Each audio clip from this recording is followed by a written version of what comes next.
اعوذ باللہ من الشیطان الرجیم بسم اللہ الرحمن الرحیم الصلاۃ والسلام علیک یا سیدی یا رسول اللہ وعلی آلک و صحابک یا نبی اللہ۔ تمام سننے اور دیکھنے والے مسلمان بھائیوں کی خدمت میں میری طرف سے السلام علیکم ورحمۃ اللہ وبرکاتہ۔ دوستان گرامی، آپ دیکھ رہے ہیں آپ کا اپنا یوٹیوب چینل ڈیلی حدیث۔ ہمارے اس چینل کے اندر آپ کو اور ہم سب کو سننے کے لیے حضور علیہ السلام کی احادیث مبارکہ سننے کو ملیں گی۔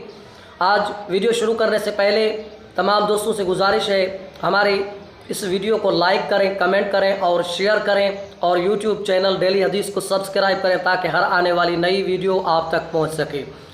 دوستان گرامی، جیسا کہ ربیع الاول شریف کا مہینہ چل رہا ہے، اس ربیع الاول کے مہینے کے اندر 12 ربیع الاول کو سرکار دو عالم حضرت محمد مصطفیٰ احمد مجتبیٰ صلی اللہ تعالیٰ علیہ وآلہ وسلم کی ولادت باسعادت ہے۔ اسی مہینے کے اندر رحمت للعالمین صلی اللہ تعالیٰ علیہ وآلہ وسلم کی آمد کی خوشیاں عاشقان رسول صلی اللہ تعالیٰ علیہ وآلہ وسلم مناتے ہیں۔ آج ہم حضور علیہ الصلاۃ والسلام کے نور مبارک کے بارے میں آپ کے اور تمام دوستوں کے سامنے معارج النبوہ سے کچھ آپ کے سامنے بیان کریں گے۔ معین الدین کاشفی رحمۃ اللہ تعالیٰ عنہ معارج النبوہ کے اندر لکھتے ہیں کہ حضور علیہ الصلاۃ والسلام کے نور مبارک کو اللہ تبارک و تعالیٰ نے مخلوق میں سب سے اول پیدا فرمایا۔ نور مصطفیٰ صلی اللہ تعالیٰ علیہ وآلہ وسلم کو جب اللہ رب العزت نے پیدا فرمایا، اس نور مصطفیٰ نے اللہ تبارک و تعالیٰ کی دربار اقدس کے اندر 2 رکعت نماز نوافل ادا فرمائی۔ اس 2 رکعت نماز نوافل کے اندر 1000 سال کا قیام تھا، 1000 سال کا رکوع تھا، 1000 سال کا قومہ تھا، 1000 سال کا ایک سجدہ اور 1000 سال کا دوسرا سجدہ۔ اسی طرح نور مصطفیٰ صلی اللہ تعالیٰ علیہ وآلہ وسلم نے 2 رکعت نماز نوافل ادا فرمائی۔ اس کے بعد اللہ تبارک و تعالیٰ نے اپنے حبیب علیہ السلام کے نور مبارک سے فرمایا، اے میرے محبوب کے نور مبارک، مجھ سے جو کچھ مانگنا ہے مانگ، تو نے میری عبادت کا حق ادا کر دیا ہے۔ اس نور مصطفیٰ نے اللہ تبارک و تعالیٰ کی دربار اقدس کے اندر عرض کیا، اے میرے کریم رب، مجھے لگتا ہے تو مجھے کسی امت کی طرف نبی بنا کر بھیجے گا۔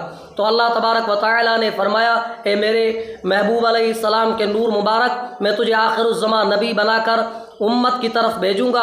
تو اس نور مصطفیٰ صلی اللہ تعالیٰ علیہ وآلہ وسلم نے اللہ تبارک و تعالیٰ کی دربار اقدس کے اندر کچھ اور طلب نہیں کیا۔ اس نور مصطفیٰ نے اللہ کی دربار کے اندر عرض کیا، اے میرے کریم رب، جس امت کی طرف تو مجھے نبی بنا کر بھیجے گا وہ امت گناہ گار ہوگی، اس کی بخشش و مغفرت طلب کرتا ہوں۔ تو اسی طرح اللہ تبارک و تعالیٰ نے نور مصطفیٰ کی وہ دعا قبول فرمائی۔ تو حضور علیہ الصلاۃ والسلام کو اللہ تبارک و تعالیٰ کی ذات بابرکات نے سب سے اول پیدا فرمایا، نور مصطفیٰ کو سب سے اول پیدا فرمایا۔ تو حضور علیہ الصلاۃ والسلام نے کسی اور چیز کی طلب نہیں کی، کسی اپنے لیے کوئی چیز طلب نہیں کی، ہماری اور آپ کی اور امت مسلمہ کی بخشش و مغفرت طلب فرمائی۔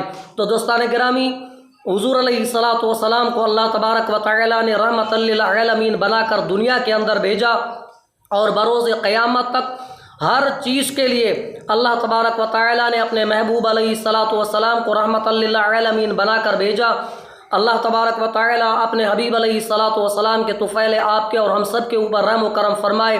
دوستان گرامی، آخر میں حضور علیہ الصلاۃ والسلام کے دربار اقدس کے اندر درود شریف کا ہدیہ پیش کرتے ہیں۔ آئیے مل کر پڑھتے ہیں، صلو علی الحبیب صلی اللہ تعالیٰ علی محمد صلی اللہ علیہ وسلم، الصلاۃ والسلام علیک یا سیدی یا رسول اللہ وعلی آلک و صحابک یا نبی اللہ۔ انشاءاللہ عز و جل العزیز ملتے ہیں ایک نئی ویڈیوز کے ساتھ۔ السلام علیکم ورحمۃ اللہ وبرکاتہ۔